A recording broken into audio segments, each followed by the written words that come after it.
అఖండ 2లో మళ్ళీ విలన్గా చేస్తున్నారు. రీసెంట్గా ఒక ఫైట్ కూడా కంపోజ్ చేశారని విన్నాం. మీరు ఎలా ఉండబోతుంది ఆ క్యారెక్టర్, ఆ సినిమా గురించి ఏమైనా చెప్పండి క్రిస్పీ.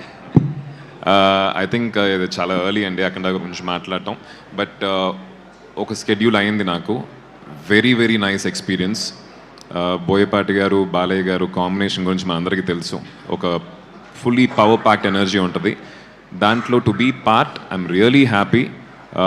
ఈ స్కెడ్యూల్ అయితే చాలా ఎక్సైటింగ్గా ఉండింది. బాలయ్య గారితో వర్క్ చేసిన ఎక్స్పీరియన్స్, ఎప్పుడో చిన్నప్పుడు బంగారు బ్లూడ్ షూటింగ్లో డాడీతో పాటు వెళ్ళినప్పుడు ఆయన కలిసిన ఒక అనుభవం. దాని తర్వాత ఇప్పుడు కలుస్తున్నాను. He still very energetic, fun loving, and I think next schedule కోసం నేను ఈగర్గా వెయిట్ చేస్తున్నాను. ఆది గారు భయ్యా, ఒక యంగ్ యాక్టర్గా మీరు ఒక పక్కన హీరోగా చేస్తున్నారు, ఒక పక్కన విలన్గా చేస్తున్నారు, బ్రదర్గా చేస్తుంటారు.